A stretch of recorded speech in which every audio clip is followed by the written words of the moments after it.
6. De la unión del sentimiento del placer con el concepto de la finalidad de la naturaleza.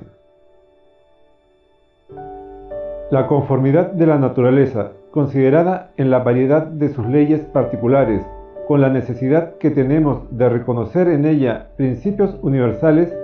debe apreciarse o estimarse como contingente a la vista de nuestro espíritu, pero al mismo tiempo como indispensable, a causa de la necesidad de nuestro entendimiento y por tanto como una finalidad por la cual la naturaleza se conforma con nuestras propias intuiciones en cuanto se trata de conocimiento.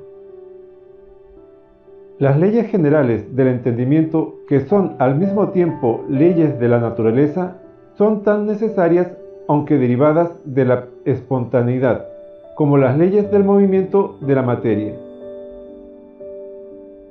Y para explicar su origen no hay necesidad de suponer ningún fin ni objeto en nuestra facultad de conocer, porque nosotros no obtenemos, en primer lugar, por estas leyes más que un concepto de lo que es el conocimiento de las cosas de la naturaleza, y este se aplica necesariamente a la naturaleza de los objetos de nuestro conocimiento general. Pero que el orden de la naturaleza en sus leyes particulares, en esta variedad y en esta heterogeneidad al menos posibles que exceden nuestra facultad de concebir, sea realmente apropiado a esta facultad, es lo que aparece como contingente según nuestra percepción. Y el descubrimiento de este orden es obra del entendimiento al dirigirse a un fin a que necesariamente aspira, o sea, a la unidad de los principios, cuya obra debe el juicio atribuir a la naturaleza, puesto que el entendimiento no puede prescribirle la ley.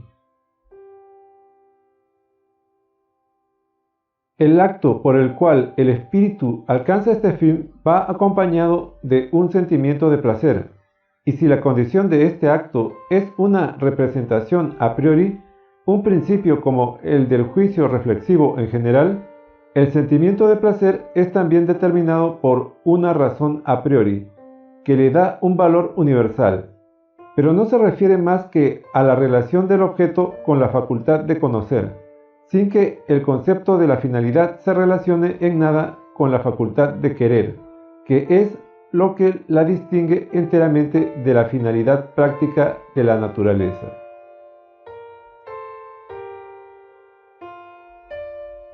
Así se ve que la conformidad de las percepciones con las leyes fundadas sobre conceptos generales de la naturaleza, las categorías, no produce ni puede producir en nosotros el menor efecto sobre el sentimiento del placer,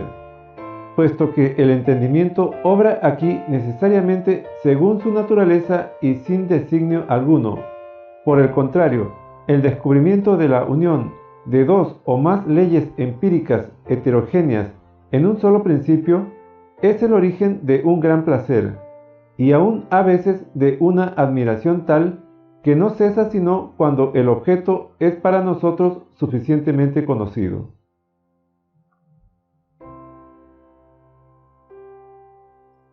Ciertamente que no hallamos un placer notable al percibir esta unidad de la naturaleza en su división en géneros y especies, la cual sólo hacen posible los conceptos empíricos, por cuyo medio la conocemos en sus leyes particulares.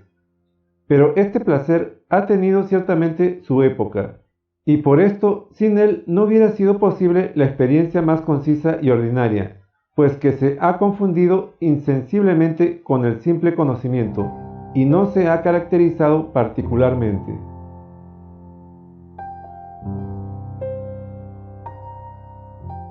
Existe, pues, algo que en nuestros juicios sobre la naturaleza nos hace que atendamos a su conformidad con nuestro entendimiento, y es el cuidado que ponemos en reducir en lo posible las leyes heterogéneas a leyes más elevadas, aunque siempre empíricas, con el fin de experimentar, si lo conseguimos, el placer que nos proporciona esta conformidad de la naturaleza con nuestra facultad de conocer,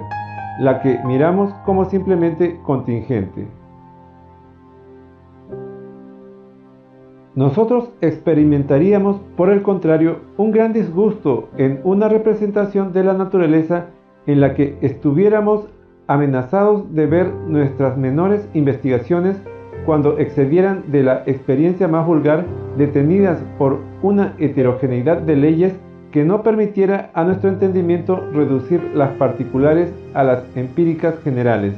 porque esto repugna al principio de la especificación subjetivamente final de la naturaleza y al juicio que refleja sobre esta especificación.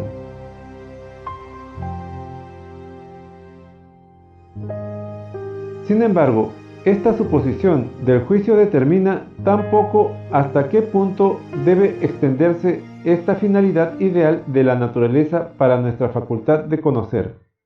que si se nos dice que un profundo o más amplio conocimiento experimental de la naturaleza debe hallar al fin una variedad de leyes que ningún entendimiento humano podrá reducir a un principio, no dejaremos por ello de estar satisfechos, pues que, a pesar de todo, queremos mejor esperar y esperamos que cuanto más penetremos en lo interior de la naturaleza y mejor conozcamos las partes exteriores que al presente desconocemos, tanto más la encontraremos simple en sus principios y uniforme en la aparente heterogeneidad de sus leyes empíricas.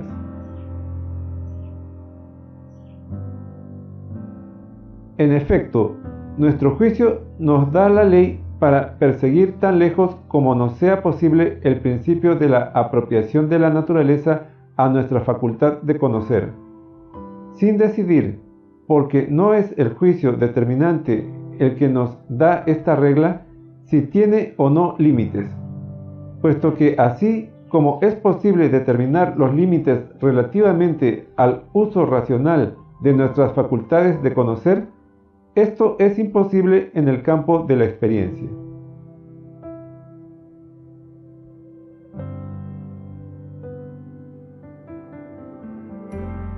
¡7! De la representación estética de la finalidad de la naturaleza. Lo que en la representación de un objeto es puramente subjetivo, es decir, lo que constituye la relación de esta representación al sujeto y no al objeto, es una cualidad estética, pero lo que en ella sirve o puede servir a la determinación del objeto, al conocimiento, constituye su valor lógico. El conocimiento de un objeto de los sentidos puede considerarse bajo estos dos puntos de vista. En la representación sensible de las cosas exteriores, la cualidad de espacio donde ellas se nos representan es el elemento puramente subjetivo de la representación que tenemos de estas cosas. No se determina lo que ellas pueden ser como objetos en sí. También el objeto es concebido simplemente como un fenómeno, pues el espacio, a pesar de su cualidad puramente subjetiva, es también un elemento del conocimiento de las cosas como fenómenos. Del mismo modo que el espacio es simplemente la forma a priori de la posibilidad de nuestras representaciones de las cosas exteriores, la sensación, aquí la sensación exterior, expresa el elemento puramente subjetivo de estas representaciones, pero especialmente el elemento material, lo real, aquello por lo que es dada alguna cosa como existente, y sirve también para el conocimiento de los objetos exteriores. Mas el elemento subjetivo, que en una representación no puede ser un elemento de conocimiento, es el placer o la pena mezclada con esta representación, porque estos sentimientos no nos hacen conocer nada del objeto de la representación, aunque bien pudieran ser ellos el efecto o resultado de cualquier conocimiento. Por donde la finalidad del objeto, en tanto que es representada en la percepción, no es una cualidad del objeto mismo, porque tal cualidad no puede percibirse, aunque pueda deducirse de un conocimiento de los objetos. Por consecuencia, la finalidad que precede al conocimiento de un objeto, la que aun cuando no queramos servirnos de la representación de aquel respecto de un conocimiento, se halla completamente ligada a esta representación, es por esto un elemento subjetivo que no puede constituir uno de los del conocimiento. Nosotros no hablamos en este caso de la finalidad del objeto, sino porque su representación se halla inmediatamente ligada al sentimiento de placer, y es una representación estética de la finalidad. Resta únicamente saber si hay en general tal representación de la finalidad.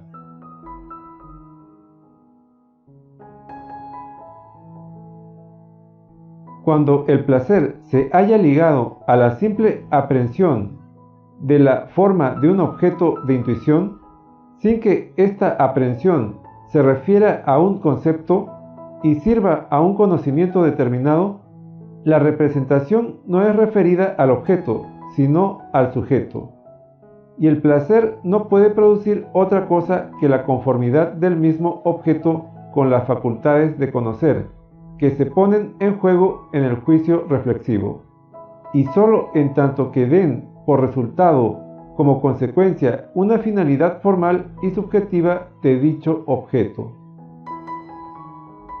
En efecto, esta aprehensión de formas que opera la imaginación no puede tener lugar sin que el juicio reflexivo las compare, aunque sea sin un fin determinado, con la facultad que tiene de referirlas a las intuiciones de los conceptos. Por lo que si en esta comparación la imaginación, en tanto que facultad de las intuiciones a priori, se halla por efecto natural de una representación dada de acuerdo con el entendimiento o la facultad de los conceptos, y de esto resulta un sentimiento de placer, debe estimarse el objeto como apropiado al juicio reflexivo.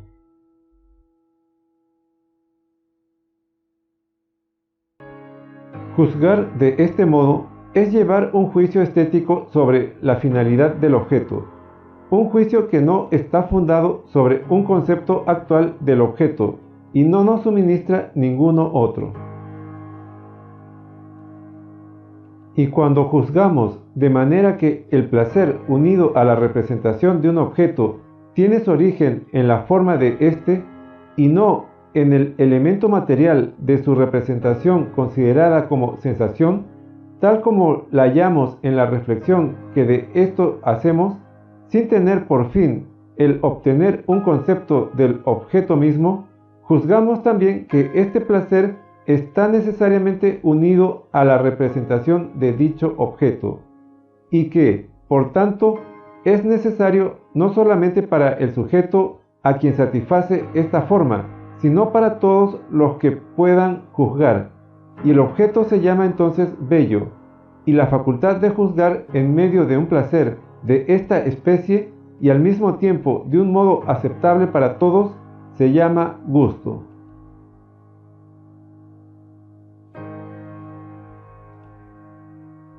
En efecto, como el principio del placer se haya colocado simplemente en la forma del objeto tal como se presenta a la reflexión en general y no en una sensación del mismo, y además no existe relación para con un concepto que tenga un fin determinado, lo que conviene con la representación de dicho objeto en la reflexión, cuyas condiciones tienen un valor universal a priori, es lo que únicamente constituye el carácter de legalidad del uso empírico que el sujeto hace del juicio en general, o sea, la armonía de la imaginación y el entendimiento, y como esta conformidad del objeto con las facultades del sujeto es contingente, resulta de aquí una representación de la finalidad de aquel para las facultades de conocer de éste.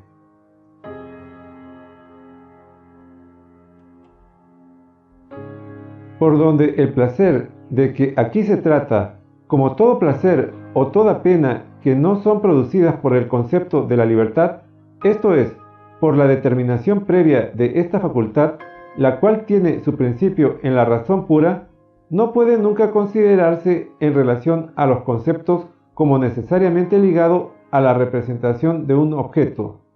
La reflexión solamente es la que debe mostrarlo unido a esta representación. Por consecuencia, este, como todos los juicios empíricos, no puede atribuirse una necesidad objetiva, ni aspirar a obtener un valor a priori. Pero el juicio del gusto tiene también, como cualquier juicio empírico, la pretensión de tener un valor universal, y a pesar de la contingencia interna de este juicio, esta pretensión es legítima, pues lo que hay aquí de singular y de extraño proviene únicamente de que aquella no es un concepto empírico, sino un sentimiento de placer, que, como si se tratara de un predicado ligado a la representación del objeto, debe atribuirse a cada uno para el juicio del gusto y hallarse unido a aquella representación.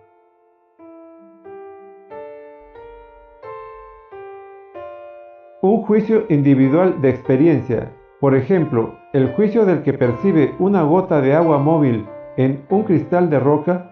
puede con justicia reclamar el asentimiento de cada uno, puesto que, fundado sobre las condiciones generales del juicio determinante, cae bajo las leyes que reducen la experiencia posible a experiencia general. Del mismo modo sucede que aquel que en la pura reflexión que hace de la forma de un objeto sin tener en cuenta ningún concepto, experimenta placer, obteniendo como resultado un juicio empírico e individual. Tiene derecho a pretender el asentimiento de cada uno, porque el principio de este placer se halla en la condición universal, aunque subjetiva, de los juicios reflexivos, esto es, en la conformidad exigida por todo conocimiento empírico de un objeto, de una producción de la naturaleza o del arte, con la relación de las facultades de conocer entre sí, la imaginación y el entendimiento. Así, el placer en el juicio del gusto depende ciertamente de una representación empírica, y no puede hallarse unido a priori a ningún concepto. No se puede determinar de este modo qué objeto es o no conforme al gusto. Es necesario hacerlo por medio de la experiencia. Pero es el principio de este juicio por la sola razón de que existe el convencimiento de que descansa únicamente sobre la reflexión y sobre condiciones generales, aunque subjetivas, que determinan el acuerdo de aquella con el conocimiento de las cosas en general a las que se apropia la forma del objeto. Por esto es por lo que los juicios del gusto suponen un principio a priori, y se hallan también sometidos a la crítica,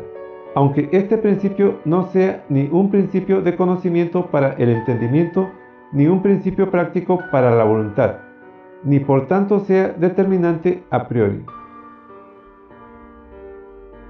Pero la capacidad que nosotros tenemos de hallar en nuestra reflexión sobre las formas de las cosas, de la naturaleza como del arte, un placer particular, no produce solamente una finalidad de los objetos para el juicio reflexivo bajo el punto de vista del concepto de la naturaleza, sino también bajo el punto de vista de la libertad del sujeto en su relación con los objetos considerados en su forma, y aún en la privación de toda forma.